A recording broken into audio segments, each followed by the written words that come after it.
آپ کا درد سر نہیں ہے، مت جایا کریں آپ ان کے پاس، میں دیکھ لوں گا۔ ایک ہفتے سے میں بہت مصروف تھا، مل نہیں سکا ان سے، اس لیے تھوڑا غصے میں ہوں گے اور کچھ نہیں۔ یہ کہتا اوپر کمرے کی جانب چلا گیا۔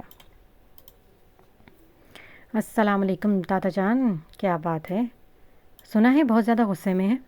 کمرے میں آتے ان کے پاس بیڈ پر جگہ بناتے ہوئے بیٹھتے نرمی سے پوچھا۔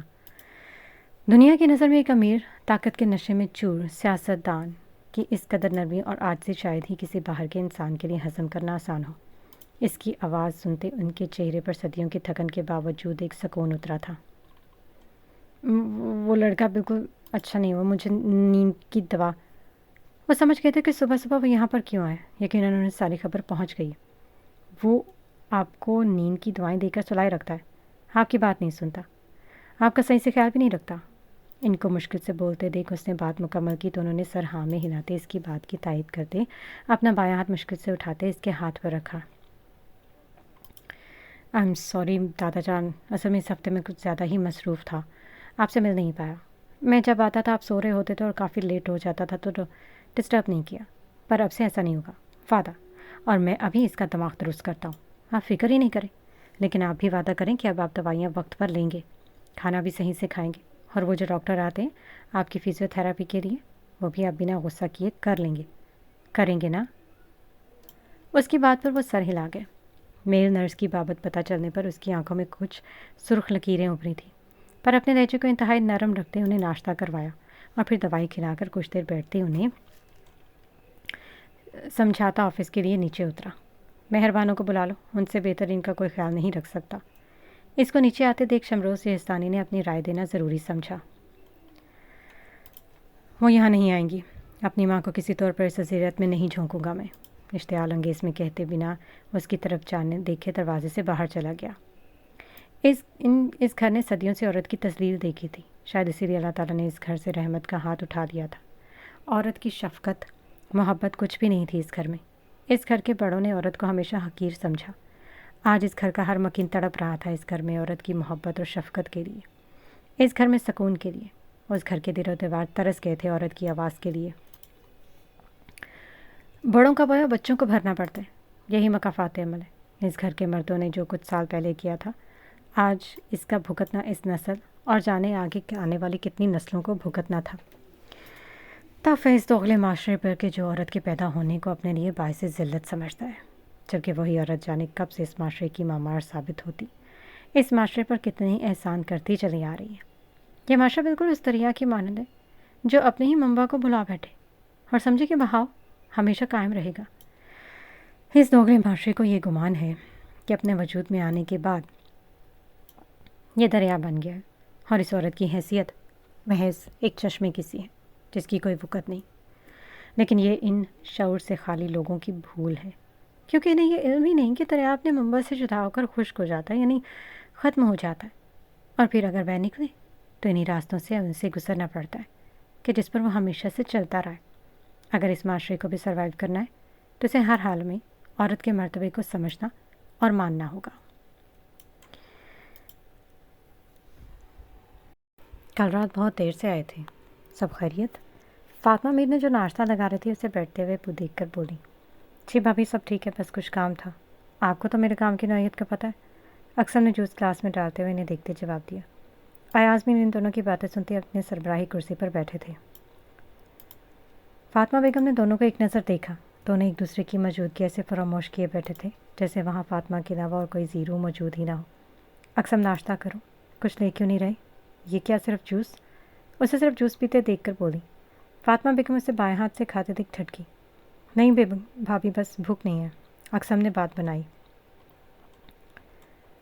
وہ ان سب کو ہاتھ پر لگی گولی کا بتا کر پریشان نہیں کرنا چاہتا تھا، اور درد کی شدت یہ تھی کہ ہاتھ زیادہ منہ بھی نہیں کیا جا سکتا تھا کہ ناشتہ ہی کر لیتا، اس لیے جوس پر اکتفا کیا۔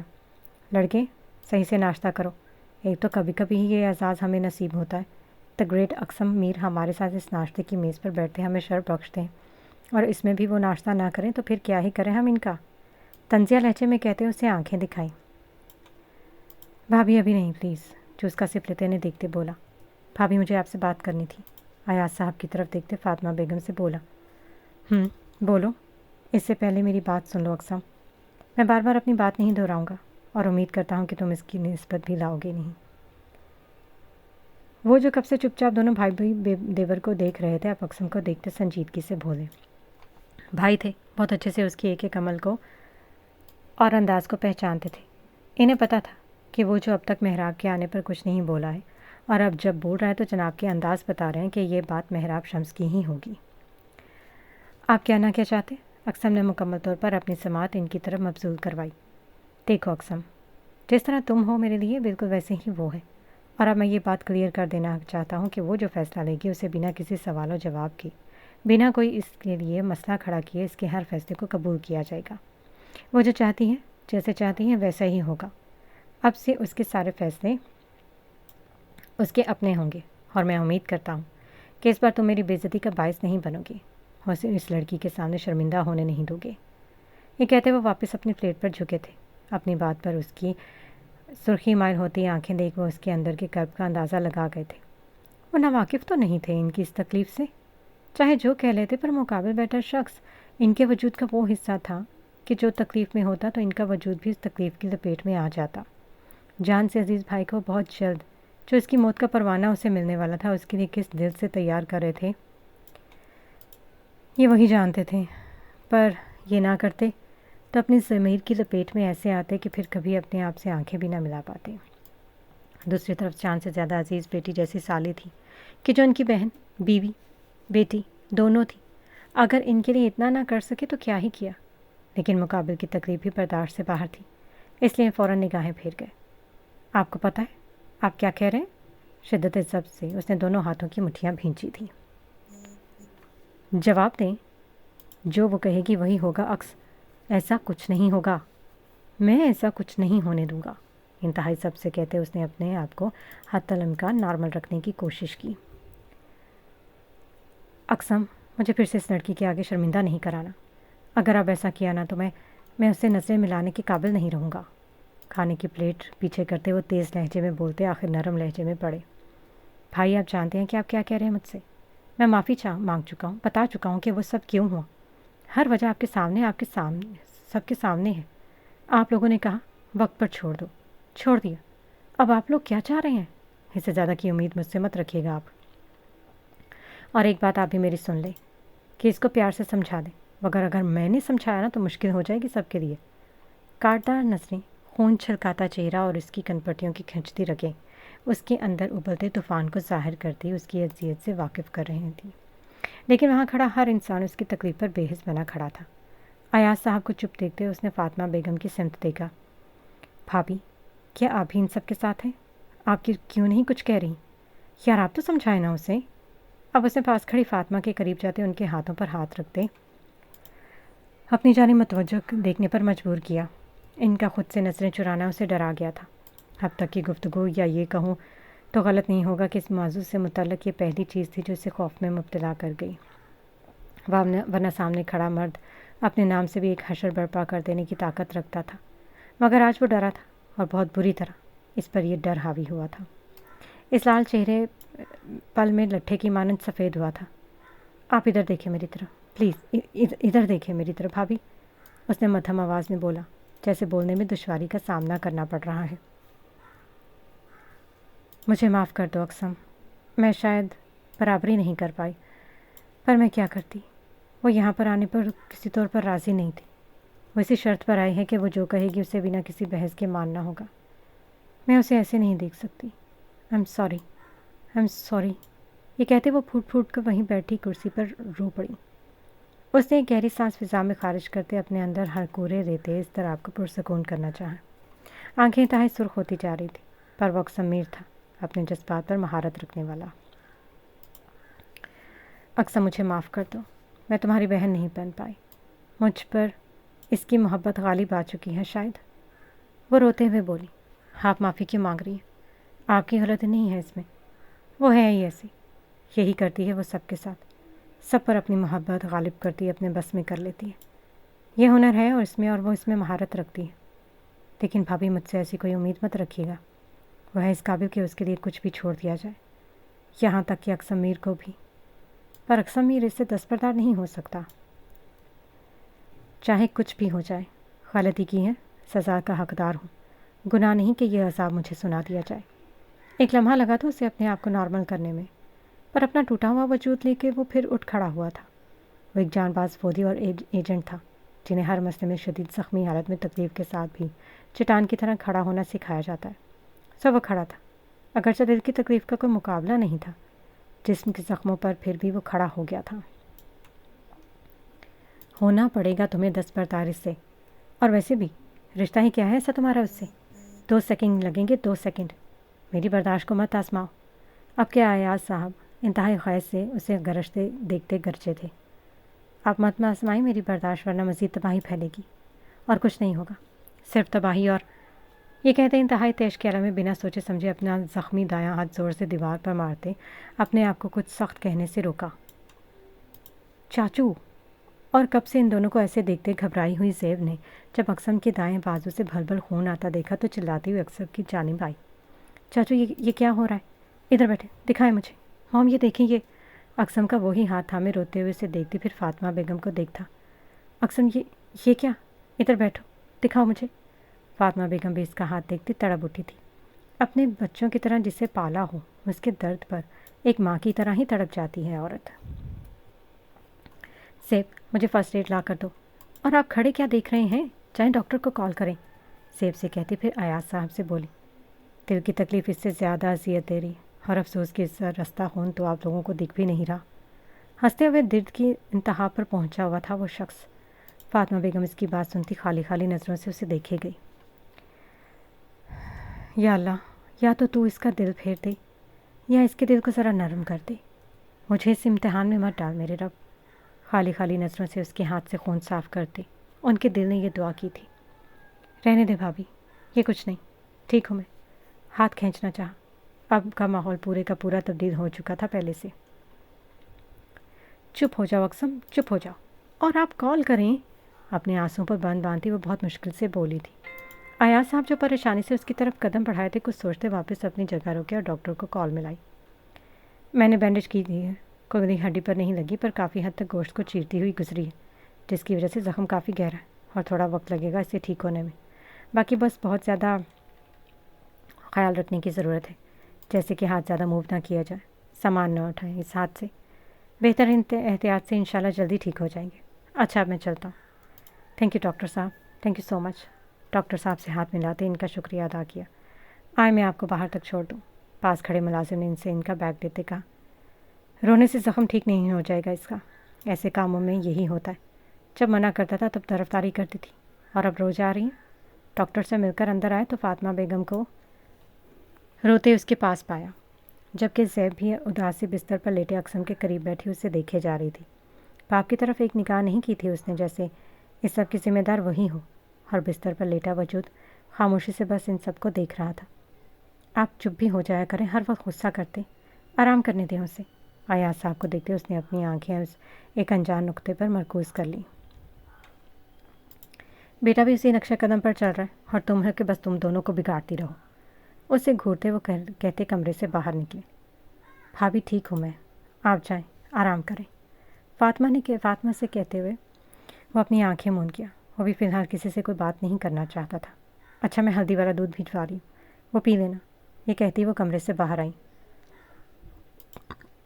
کچھ دیر کے لیے کمرے میں خاموشی چھائی گئی تھی، جسے زیب کی روحانسی آواز نے توڑا تھا۔ آنکھوں سے قطرہ قطرہ موتی ٹپکتے اقسم کے بازو پر جذب ہو رہے تھے۔ چاچو، آپ کیوں آنے کی وجہ سے خود کو تکلیف دے رہے ہیں؟ چھوڑ دیں، میں آپ کو اس طرح نہیں دیکھ سکتی، اقسم سے کہتے اس کے بائیں بازو پر سر ٹکا گئی۔ اقسم نے بنا کچھ کہے اس کا ہاتھ پکڑتے اپنے سینے پر رکھتے تھپکا۔ نہیں کریں اپنے ساتھ ایسے، آپ بہت اچھے ہیں، وہ بالکل ڈیزرو نہیں کرتی ہیں آپ کو، سو کرتی وہ بولی۔ چاچو کی جان، واقعی تمہارے چاچو جیسا انسان ڈیزرو نہیں کرتی، وہ بہت بہتر ڈیزرو کرتی ہے، پر اس کی قسمت میں تمہارے چاچو کا ہی ساتھ لکھا ہے۔ ویسے کہ ویسے لیٹے آنکھیں موندے کہا۔ دعا کرو وہ مان جائے، زیب دعا کرو۔ ایک آنسو اس کی خود کی آنکھ سے بھی بہتا تکیے پر کہیں جذب ہوا تھا، اور زیب کے ہاتھ پر اس کی گرفت کچھ بڑھ گئی تھی۔ وہ جو اس وقت کسی سے بات نہیں کرنا چاہتا تھا، اسے اس وقت زیب کی آواز سکون بخش محسوس ہو رہی تھی۔ چچا بھتیجی کا رشتہ کائنات کے حسین رشتوں میں سے ایک ہے۔ ایک باپ کی سی محبت چچا کے سوا کون ہی کر سکتا ہے، اور بھتیجیاں بھی بیٹیوں سے کم نہیں ہوتی چچاؤں کو۔ بس اس رشتے کو نبھانا آنا چاہیے، اسے سمجھنا آنا چاہیے، بنا کسی غرض، کسی مطلب کے۔ مفاد پرستی ان رشتوں کی اصل پہچان کہیں دبا دیتی ہے۔ ان رشتوں کی خوبصورتی ہمارے مفاد، ہمارے لالچ، ہمارے دنیا کی تلخ حقیقت کی بدصورتی کے زیر سایہ بدصورت شکل اختیار کر جاتی ہیں۔ ہم سے کہیں اس کو پیچھے چھوڑتے جاتے ہیں۔ تم لوگ اکیلے آئے ہو؟ عکس کھائیں؟ رخسانہ بیگم نے ان دونوں کے ساتھ عکس کو نہ دیکھتے پوچھا۔ وہ ماما عکس آپی کو کوئی کال آئی تھی اور پھر انہوں نے ضروری کام سے جانا پڑ گیا، اس لیے وہ ہمیں دروازے پر ہی چھوڑتی چلی گئی۔ جی مامی، اور وہ کہہ کر گئی ہیں کہ آپ لوگوں کو بتا دیں کہ بس کچھ دیر میں آ جائیں گی، اپنے کسی کیس کے کام سے گئی ہیں۔ آئینہ اور نین نے باری باری ساری تفصیل ان کی گوش گزار کی۔ اچھا چلو ٹھیک ہے، کوئی پریشانی والی بات تو نہیں ہے نا؟ صحیح سے بتاؤ۔ رخسانہ بیگم کو کچھ ٹھیک نہیں لگ رہا تھا۔ ارے نہیں میری پیاری سی مامی، واقعی یہی بات تھی بس۔ آپ ہی ٹھیک ہے، کسی کیس کے کام سے کہہ رہی تھی کہ جا رہی ہوں، زیادہ وقت نہیں لگے گا، بس کچھ ڈاکومنٹ لینے تھے انہیں، ابھی آ جائیں گی، نین نے کہتے ان کے گلے میں باہیں ڈالی۔ اچھا چلو صحیح ہے، آپ دونوں جاؤ، فریش ہو کر نیچے آؤ، تھکے ہوں گے، میں کچھ اسنیکس وغیرہ ہی بنا رہی تھی۔ اس کے اور نینا کے دونوں گال پر ہاتھ رکھتے انہیں فریش ہونے کے لیے کہا۔ ماما آپ نے میرے بال تو دیکھے ہی نہ، اور نہ ہی نینا پی کے، اور یہ دیکھیں کیا زبردست سے نیل شیپ کروائے ہیں میں نے۔ اپنے اور نین کے بالوں کی طرف اشارہ کرتے پھر ناخن دکھائے۔ بہت پیاری لگ رہی ہو دونوں، پر ادھر آؤ ذرا، یہ پیچھے گھومو، یہ کیا کیا تم نے؟ یہ کیا نیلا رنگ کروایا تم نے؟ اور نین بیٹا یہ تم نے بھی؟ نین بیٹا یہ کون سا رنگ ہے اتنا ڈارک لال، وہ بھی صرف یہ گنتی کے بالوں پر؟ یہ کیا کروایا کہ آئے ہو تم دونوں؟ پہلی نظر میں تو رخسانہ بیگم کو تو دونوں پیاری لگی اور تعریف بھی کر ڈالی، پر جو اگلے لمحے آئینہ نے تھوڑے سے بالوں کو جنبش سے اسٹائل سے آگے کرتے دکھایا، تب تو رخسانہ بیگم کی آنکھیں پھٹی کی پھٹی رہ گئی تھی، اور پھر انہوں نے فوراً سے آگے بڑھتے اسے دیکھتے دیکھتے نین کو بھی ذرا غور سے دیکھا، جس کے بالوں میں انہیں کچھ عجیب سرخ گلابی قسم کے چند بال نظر آئے۔ ان دونوں کی یہ حرکت دیکھ کر وہ سر پکڑ کر رہ گئی، دونوں کسی جوگر سے کم نہیں لگ رہی تھیں۔ کیا ہوا رخسانہ، خیریت تو ہے؟ اتنا کیوں چیخ رہی ہو؟ زینب بیگم کچن سے باہر آئیں۔